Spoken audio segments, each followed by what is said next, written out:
career, coming already with a victory in the third division last season. As I said, doing a fantastic job in Casa.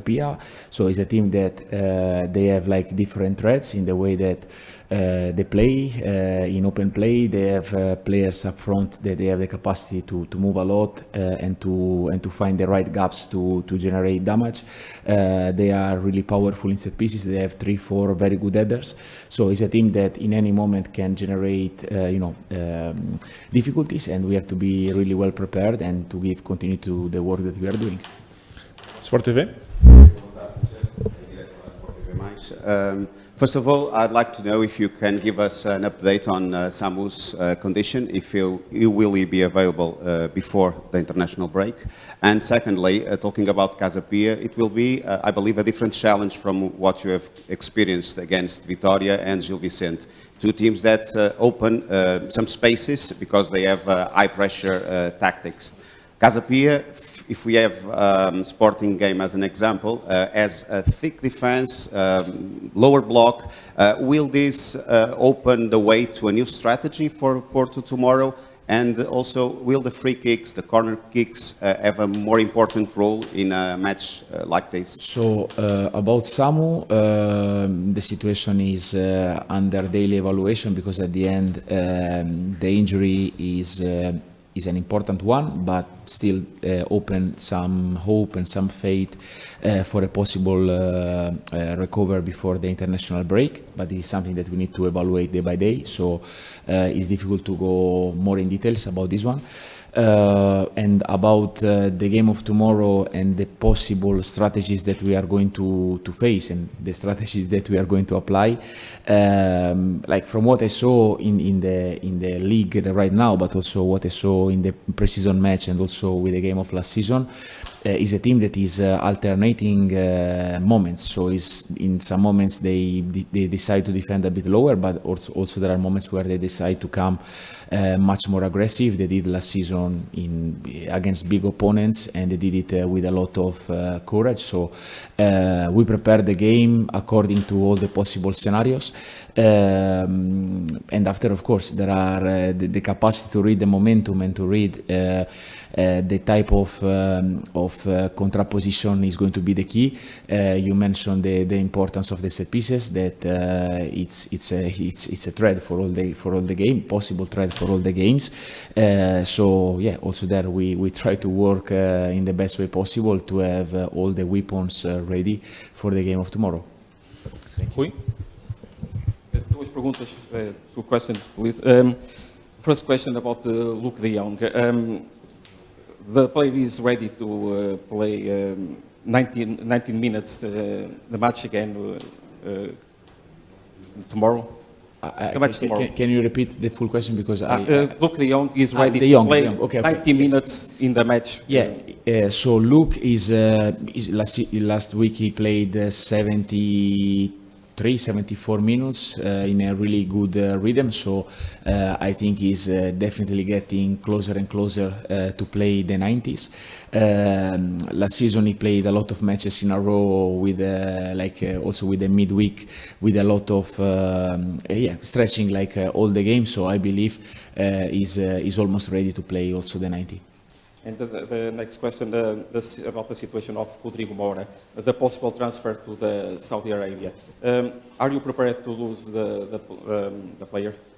But look, in the market, we have always to be ready for many different scenarios. But I think also you have to, in this case, to respect my decision, let's say, not to go in details, not for the players that are coming and not for the players that maybe or potentially they could leave. Because again, we need to give respect to the players of other teams, to our players, and especially for the match of tomorrow. Just to close it, and as you know, I think it's quite clear that in the market there are things that you can control and things that you cannot control. So I don't need to go more in details about this one, but the only thing that I can say about Rodrigo, that he's definitely ready to play tomorrow. O jogo? Hi, Coach. Even regarding Luke de Jong, I wanted to ask how do you adapt the team to play with Luke de Jong instead of Samu? What are the differences? Because they are different players, so I wonder if you have to prepare the team to, in all the phases of the play, for a different strategy and approach. It's a really good question, really in depth, because it's true that they are two really good strikers, but with different characteristics. Of course, Samu is more attacking the space striker as a profile. Luke is more a target man or a link-up player. So they have some differences, but as well they have also some things in common. And yeah, according of course to you know the characteristics, there are, as you said, like small differences that we need to adjust in the way of we play, in the way that we try to put them in the best conditions possible. So let me say, we know what Luke brings to us, but don't let me spoil everything in the press conference. Bola? Hello, Mister. Tudo bem? Pascoal Souza from Bola. Ask you about the referee of the last match with Vitória. You didn't like very much the work of the referee, and the truth is that the council, the referee council of the federation, give a bad assessment to the work of the referee. Is it a concern for you, this level of the Portuguese referees, or is normal? You had the same in Nice, at Ajax also? I don't know if your question is a question or a statement. No, so look. I have so many things to do as a coach that is not really my business to stay and to comment like every single episode. There are people in the federation that are supposed to evaluate the job of the referees. From my side, I think you start to know me a little bit. I'm quite active in the sideline, but very respectful, because I think all the parties, we need to help to each other to guarantee the level of the competition at the highest, and that's all. So I don't have any comment to have about the question that you make. Duas últimas para fechar, aqui à frente, Sport TV. Francesco, getting back to the market, today there's news that El Karouani, a player that you know from the Netherlands, could come to FC Porto. What can you tell us about this player? Do you fancy him? The player is a good player, but is absolutely not a target for us. Okay? Para fechar o jogo, última pergunta. Hi again, Coach. It has been a while since the last time the fans were actually really looking forward to the next game, and they are really enjoying the team playing. The expectations are high.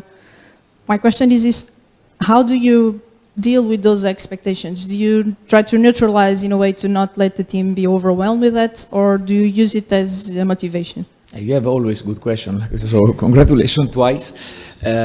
So it's a really tiny line. I think the enthusiasm is something that we need to fulfill, and we need to, we need to put the wood in the fire daily, because I think it's, if you think about from where we are coming from in few weeks, how the feelings and the emotion around the team has changed, and this one is goes again with the hard work that the players are doing, but as well a lot with the faith and the beliefs of the supporters, because since my first day here, honestly, I felt an amazing welcome and amazing desire of all the people to bring back Porto to where it belongs.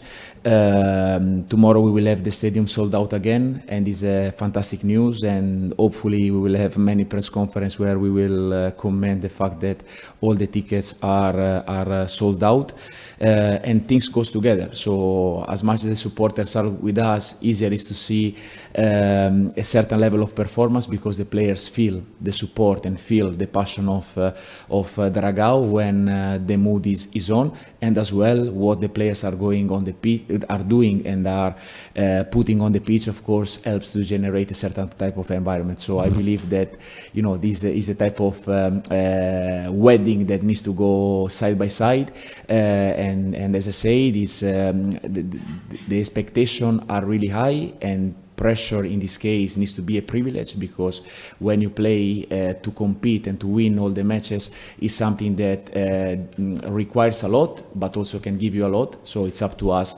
again to face this challenge with a level of responsibilities and professionalism that it demands. Obrigado a todos, até amanhã, bom trabalho. Thank you.